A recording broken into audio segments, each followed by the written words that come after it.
So in the last video, I just want to consider a different perspective on how these metabolic networks can behave, right? So we've all seen the sort of classic metabolic pathway table, all these different networks, and it's complicated and all these arrows and stuff connecting up, right? And at the level we've been digging into it, we've really sort of looked at it at a sort of a down in the weeds at the very level of the chemistry and the thermodynamics and the kinetics and some of the connections, how these transitions take place, how the chemical logic works. We've zoomed out a little bit with respect to glucose physiology in an organism like us, and how these cyclic cascades and more sophisticated regulation can maintain sort of the response of a system like that to certain set of conditions. That idea, right, writ large, is very much the underpinning of how all life on this planet exists. In fact, there are some people that now postulate the primary computational decision making that happens in most organisms, rather than at the level of, say, gene expression stuff, but all of that is slaved to decisions being made by metabolic networks like this. And so you think about that and like, how is that possible? Well, it turns out that how these networks respond in time and in response to changes in inputs and outputs, they can actually encode incredibly sophisticated behavior. And I just want to give you a little taste of that as sort of another way to think about this. And I think this is sort of a really fascinating aspect of things we've learned about these kinds of networks and how they can behave over the last 20 years or so, right? And I think it's where lots of really neat things are going to be happening over the next 20 years, right? So we've seen how simple regulation, simple sort of feedback regulation, for example, can act to attenuate a response, right? And this can be simple feedback, or just anyway, a sort of a repressing activation, right? So let's say we had a pathway, something that's making this blue circle C, and something that represses it, right? As a function of time, when the R guide gets made or its concentration changes, it can go from not having any impact to now, with respect to time, changing the amount of C that's present, right? So we have a simple attenuator, right? Okay. I can go the other way, right? R can be an activator.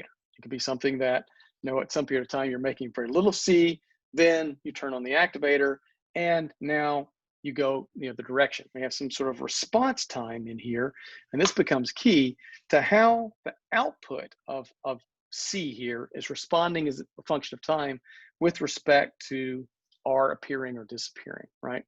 Okay, now you can take these two simple ideas of attenuation and activation and mix them up, or build essentially circuits or metabolic pathways, which is another type of circuit, that encode all kinds of really interesting behavior, right?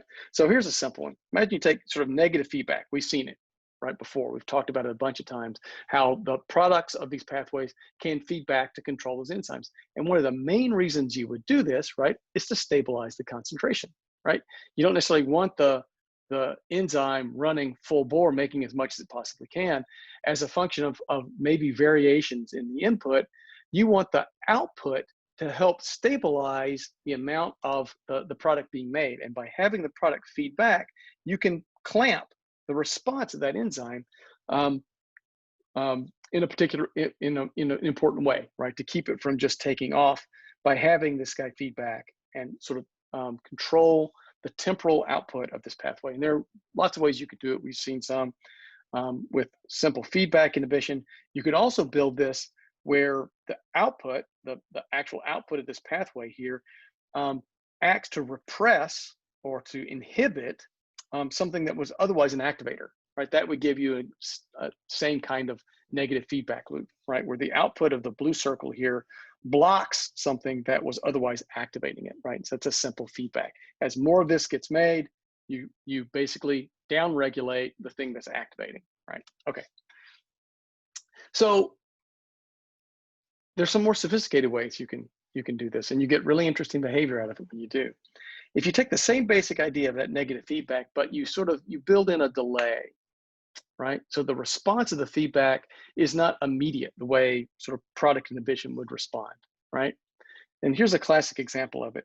Let's say that the output of this pathway, instead of like directly feeding back immediately, there's some sort of like I don't know, binding constant, where the product of this pathway has to bind to the thing that it was otherwise activating the pathway.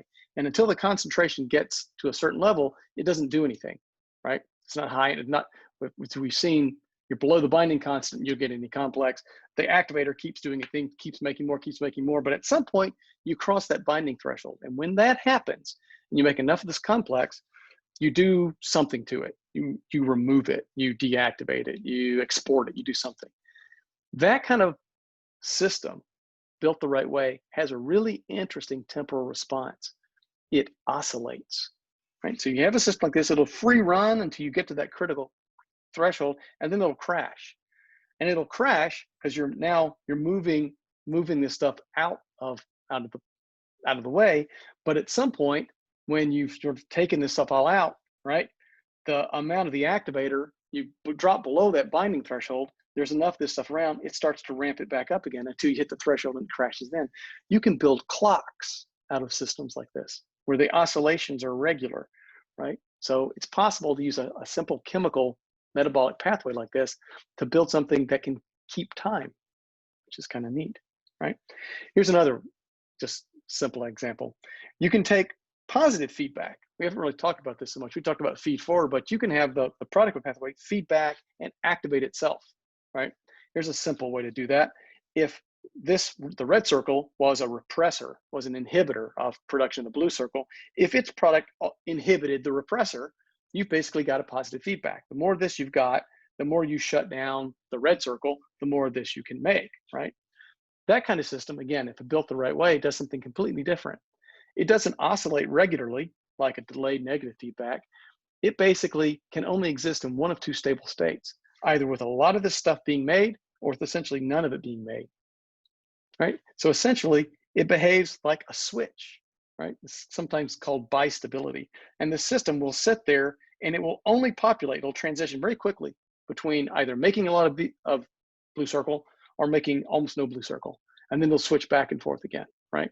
So that sort of begins to look alike like the kind of logic we use in digital circuits, right?